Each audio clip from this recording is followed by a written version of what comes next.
Let's face it, as an architect, I mean, you're pretty much expected to be like a master multitasker, designs, deadlines, clients, contractors. It's a constant balancing act. But what if I told you there's actually a more effective way to manage it all? A way to not just survive, but really thrive in this kind of whirlwind career. Well, that's where monotasking comes in. I know it might seem counterintuitive in our always-on culture, but the research is pretty clear. Multitasking, I mean, how we think of it, it isn't actually doing our brains any favors. So we're ditching the juggling act and embracing the power of focus. Exactly. And to guide us on this deep dive into monotasking, we have not one, but two books.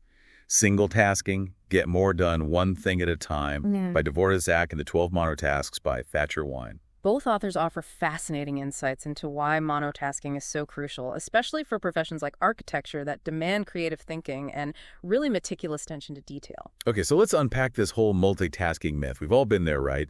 Trying to juggle a million things at once, feeling like we're conquering the world. Yep. But are we really? Not really, and the research backs this up. Think about driving while using your phone. It's essentially mental multitasking. The AAA Foundation for Traffic Safety found that doing so quadruples your risk of accidents. It's a sobering reminder of how splitting our attention can have real-world consequences. That's a powerful analogy, and it makes me think about all the mental driving we do as architects, constantly switching between tasks, emails, deadlines. Exactly, and the problem is that our brains aren't designed for this kind of constant switching. The prefrontal cortex, which handles those complex cognitive functions, it can only effectively focus on one demanding task at a time. So all that time we think we're saving by multitasking is actually costing us in terms of focus, accuracy, even mental energy. Precisely. Every time we switch between tasks, there's a cognitive cost. We lose focus, make more errors, and deplete our mental resources. It's like trying to run a marathon in sprints. You might cover some ground initially, but you'll burn out pretty quickly. And it's not just about feeling drained. This can actually impact the quality of our work, too. Zach talks about a University of Vermont study that found students have non-course related software open over 40% of the time they're supposedly working on schoolwork. That's a lot of mental juggling. It is. And just imagine applying that to the world of architecture, you know? Yeah. If we're constantly switching between design software, emails, client calls, and site visits, our brains never have the chance to fully engage with any one task. That makes a lot of sense. So how do we shift gears from this, ingrained multitasking habit to a more monotasking approach? Zach offers some pretty compelling strategies, right? She does. One of the core principles she emphasizes is the single tasking principle. Get more done one thing at a time. It seems deceptively simple, but it's about making a conscious choice to focus on one task at a time with full presence and intention. It's almost like a paradigm shift, isn't it? We've been conditioned to equate busyness with productivity, but Zach challenges that assumption. She argues that slowing down and focusing on one thing at a time can actually lead to greater efficiency, creativity, and overall well-being. Absolutely. And she uses a fascinating example to illustrate this point. Tim Howard, the legendary goalkeeper for the U.S. men's soccer team, you remember his incredible performance in the 2014 World Cup? Oh, absolutely. He made a record 16 saves against Belgium. It was phenomenal. Exactly. Zach argues that Howard's success was due in part to his ability to completely focus on the ball and block out everything else. The noise of the crowd, the pressure of the game, the weight of expectations, all of it faded away as he honed in on that single crucial element. That's such a powerful image. So in essence, single tasking is about cultivating that same laser focus in our own work, blocking out the distractions and giving our full attention to the task at hand. Precisely. It's about creating that flow state where we're fully immersed in our work, free from distractions and mental clutter. And this is especially relevant for architects, where deep thinking, creative problem solving, and meticulous attention to detail are essential. Whether you're sketching a new design concept, analyzing site plans, or finalizing construction drawings, that laser focus can make all the difference. So it's not just about working harder, it's about working smarter. Exactly. Monotasking is about making the most of our cognitive resources and channeling our energy where it matters most. But let's be real for a second. Distractions are everywhere. Yeah. We have emails pinging, phones buzzing, colleagues popping in. How do we even begin to create space for monotasking in this chaotic world? Well, that's where those practical strategies come in. Zach offers a ton of them, and one that I think is particularly relevant for architects is the parking lot technique. Okay, tell me more about this parking lot. It's brilliant in its simplicity. Imagine you're deep in the creative flow, sketching out a new design concept, and suddenly your mind gets hijacked by a to-do list item, like calling a contractor or scheduling a meeting. Instead of letting that thought derail your focus, you simply park it in your designated parking lot. This could be a notepad, a digital note, whatever works for you. So it's about acknowledging those distractions without letting them, like, take over. Kind of like a mental decluttering system. Exactly. The act of writing it down allows you to release it from your immediate attention and come back to it later when you're ready to switch gears.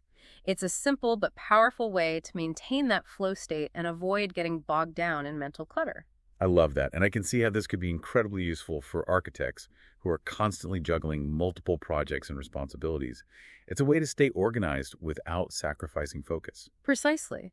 And it's not just about managing internal distractions. It's also about setting boundaries with the external ones. Right, because let's face it, our workplaces aren't always designed for deep focus.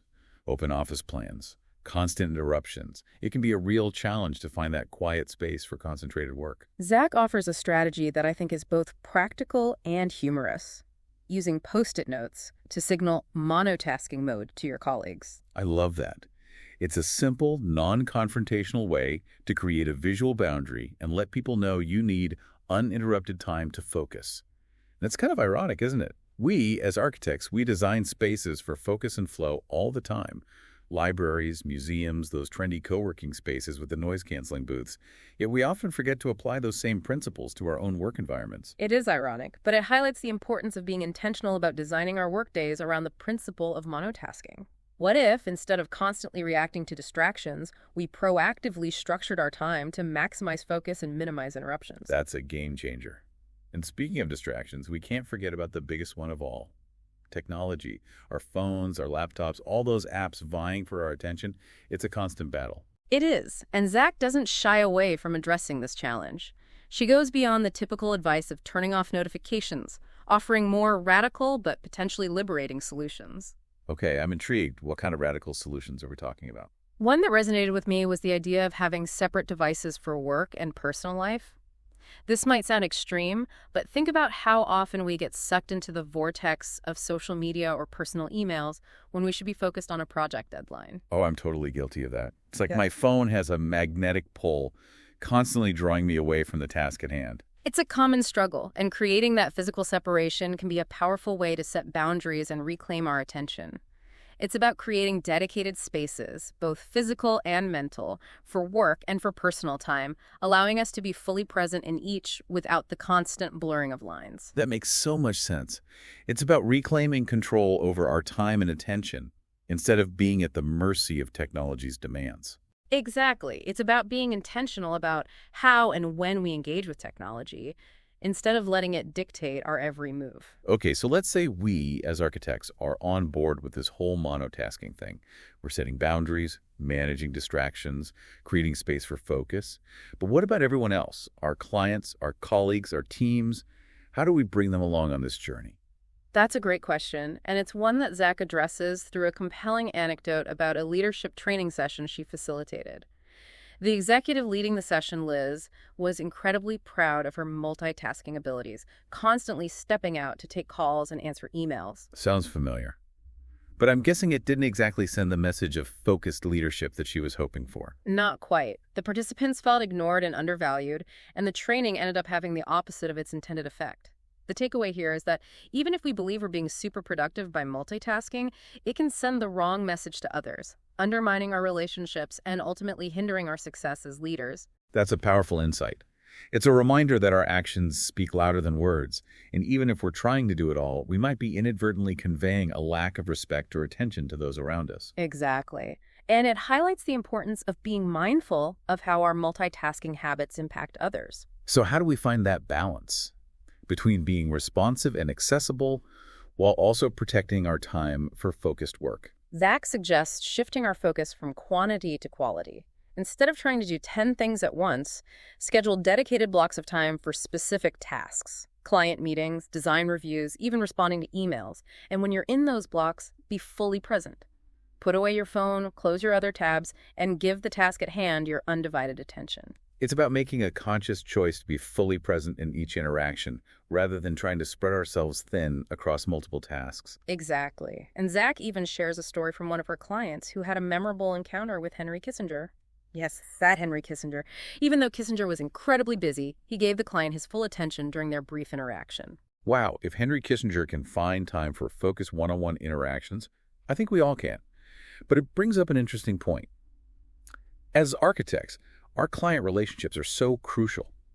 How can we apply this principle of monotasking to those interactions? It's about recognizing that quality trumps quantity in these relationships as well. Instead of constantly checking your phone or getting distracted by emails during meetings, imagine giving your clients your full, undivided attention, even if it's just for a shorter period. It's about creating that space for deep listening and understanding, which ultimately leads to stronger relationships and more successful projects. Precisely. And it's a reminder that even small acts of monotasking, like putting away our phones during a meeting or dedicating a specific block of time to focus on a client's needs, can have a significant impact on our interactions and outcomes. So we've covered a lot of ground with Zach's book, The Myth of Multitasking, The Power of the Single Tasking Principle, and some incredibly practical strategies for incorporating it into our work lives. But now I want to shift gears a bit and explore Thatcher Wine's book, The 12 Monotasks. He takes a slightly different approach, focusing on specific activities that we can do with more intention and focus. And some of these might surprise you. Wine talks about monotasking sleep, monotasking eating, even monotasking walking. They might sound a little unconventional at first, but they're all rooted in the same principle of bringing focused attention to every aspect of our lives, even the seemingly mundane. It's fascinating how something as simple as walking can be elevated to a mindful practice. And for architects who are so attuned to space and movement, I think this concept of monotasking walking could be particularly intriguing. It could be. We'll delve deeper into that in the next part of our deep dive, along with some of Wine's other intriguing monotasks. But for now, let's leave our listeners with this. If even Henry Kissinger can embrace the power of monotasking, maybe it's time we all give it a try. Welcome back to our deep dive into monotasking. It's fascinating to consider how this seemingly simple shift in mindset can have such a profound impact on our lives, especially for you, busy architects out there. Last time we left off talking about Thatcher Wine's book, The 12 Monotasks. And I have to admit, I'm still a bit surprised by some of the activities he includes. Monotasking sleep. It seems so basic, but I'm starting to realize just how much our always-on culture has kind of eroded our ability to truly rest and recharge. It really has. We're so used to being constantly connected, even in our sleep. Yeah. Checking emails in bed, scrolling through social media late at night. It's no wonder so many of us feel chronically exhausted. I know, I'm guilty of that.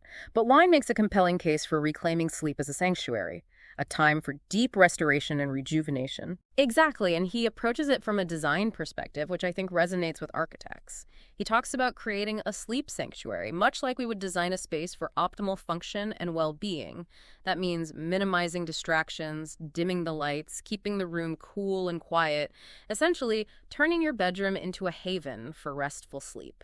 It's like designing a space for optimal sleep, much like we would design a building for a specific purpose. Precisely. And Wine even suggests investing in a high-quality mattress and pillows. Think about it.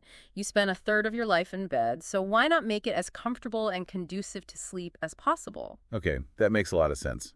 But let's be real, giving up those late-night Netflix binges and scrolling sessions isn't going to be easy. What's the motivation? What are the benefits of monotasking sleep, beyond just feeling a bit more rested? The benefits are significant, both for your personal well-being and for your professional success. For starters, when you prioritize sleep, you're likely to sleep more soundly and wake up feeling more refreshed and energized. And that can have a ripple effect throughout your entire day. You'll be more focused, more productive, and better able to handle the inevitable stresses of your work as an architect. And let's be honest, architects are notorious for pulling all-nighters and working long hours. Yeah. So getting enough sleep could be a game changer for your creativity, problem-solving abilities, and even your ability to manage client relationships effectively. Absolutely. And beyond the immediate benefits, Wine also points out that chronic sleep deprivation can have serious long-term health consequences, increasing the risk of heart disease, stroke, diabetes, and even some types of cancer. So monotasking sleep isn't just about feeling better, it's about investing in your long-term health and well-being.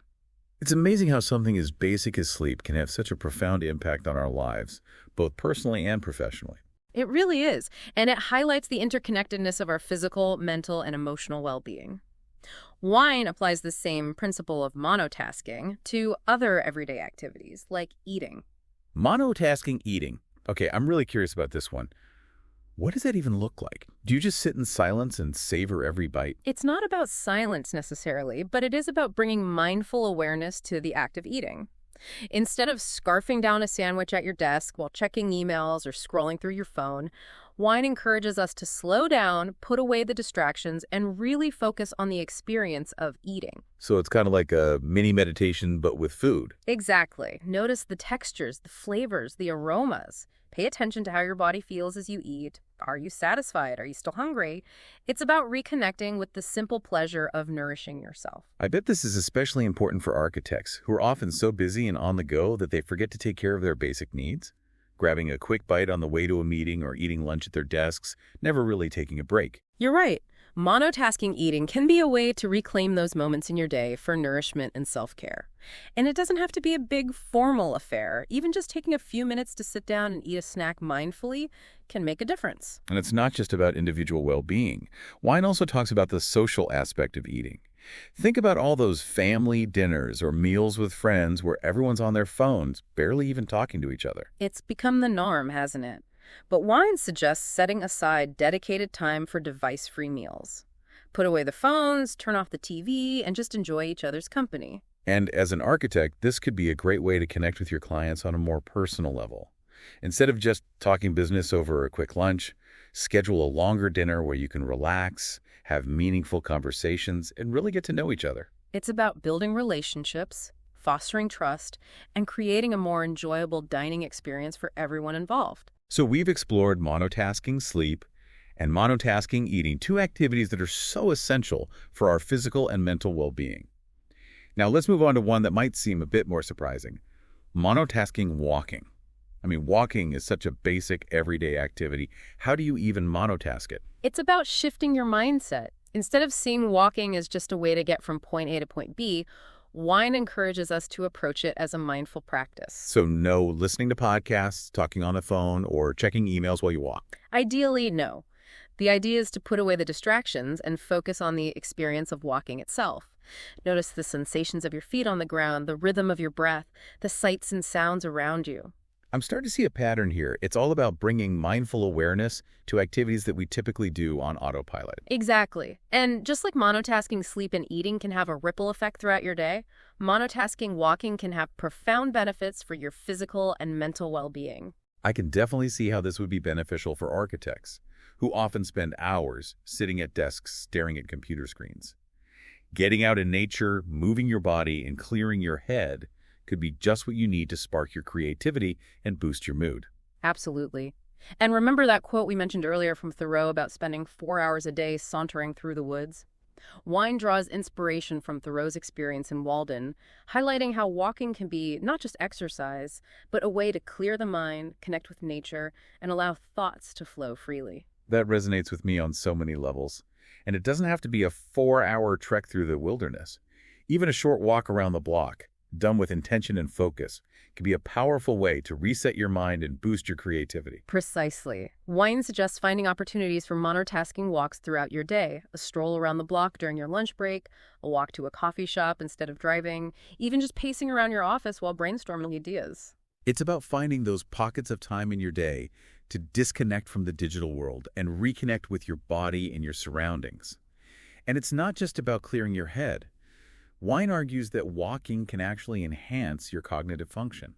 He's right. There's research showing that walking can improve memory, boost creativity, and even help you solve problems more effectively. And for architects who are constantly problem-solving and coming up with creative solutions, that's a pretty compelling reason to lace up those walking shoes. He even suggests incorporating walking meetings into your workday. Instead of sitting around a conference table, take your team for a walk and brainstorm ideas while you move.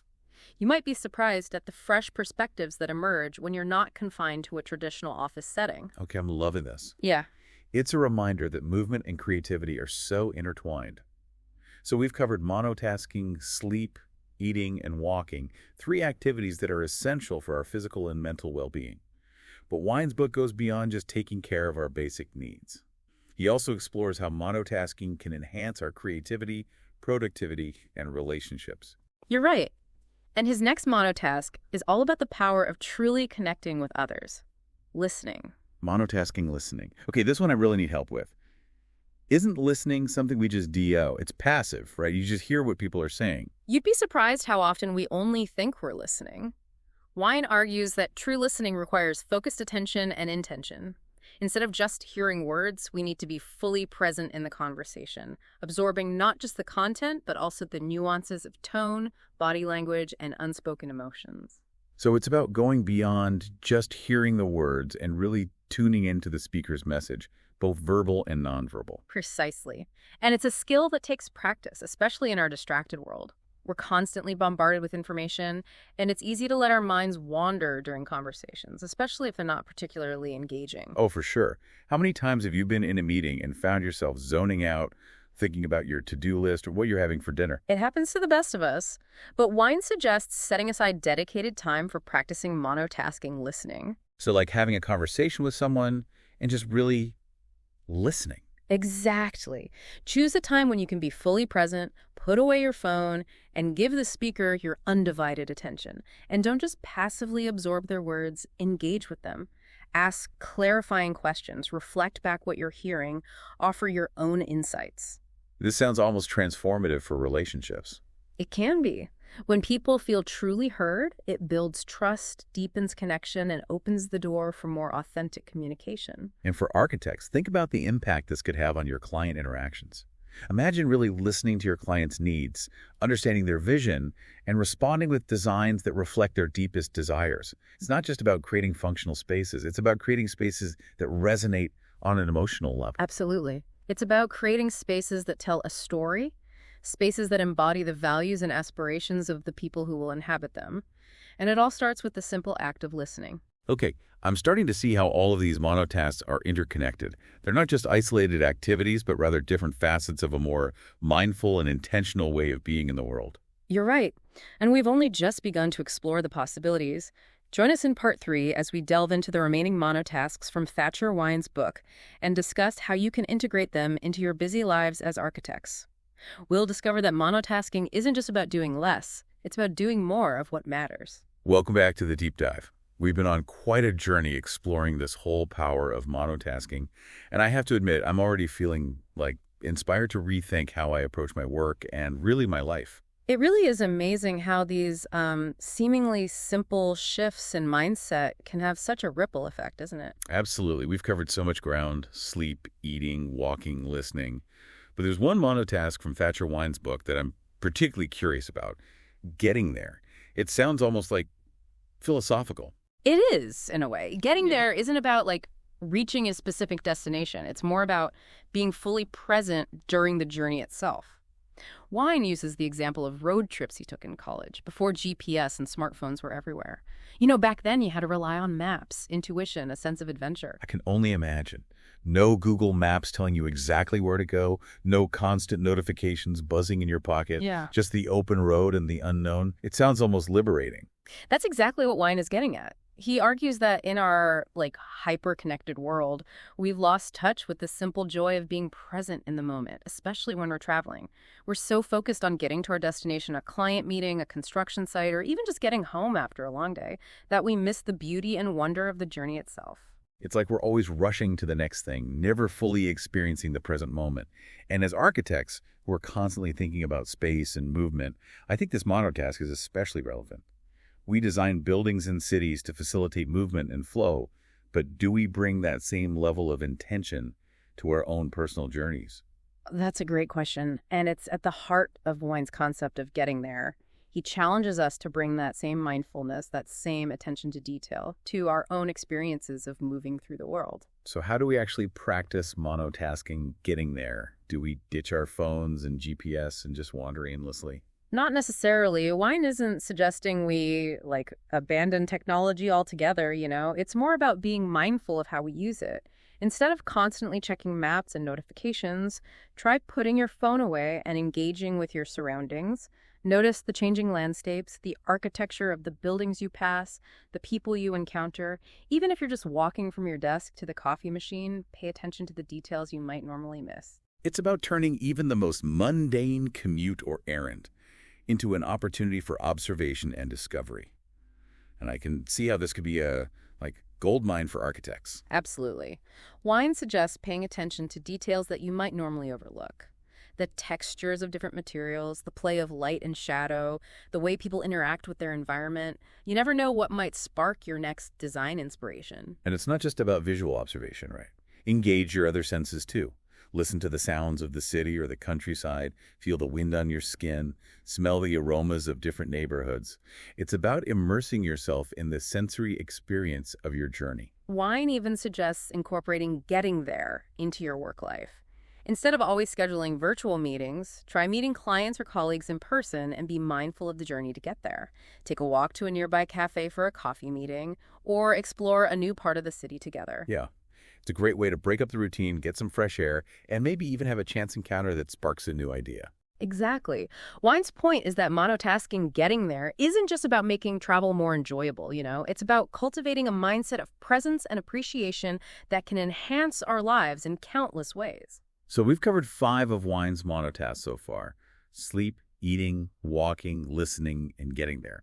They all seem to share this common thread of slowing down, being present, and savoring the experience. Yeah. It's also a radical act of rebellion against our culture of busyness and distraction. I agree. And his remaining monotasks build upon this foundation, encouraging us to engage with the world around us in a more mindful and intentional way. He talks about monotasking seeing, learning, teaching, playing, creating, and even thinking. He even encourages us to monotask being, which is about cultivating a state of simply being present in the moment without judgment or striving. It's a beautiful concept, and it makes me wonder, what kind of world could we create? What kind of architecture could we design if we all embrace this philosophy of monotasking? That's a question worth pondering, and one we hope you'll continue to explore long after this deep dive is over. But for now, let's leave our listeners with this thought. Monotasking isn't about doing less. It's about doing more of what matters. It's about choosing to focus our time and energy on the things that bring us joy, fulfillment, and a sense of purpose. And as architects, I think that's a powerful message. We have the ability to design spaces that foster connection, promote well-being, and inspire a sense of wonder. And it all starts with being mindful, intentional, and present in our own lives. Thanks for joining us on this journey into the world of monotasking. We hope it's inspired you to rethink how you approach your work and your life, and to embrace the power of focused attention. Until next time, remember to slow down, be present, and savor the experience.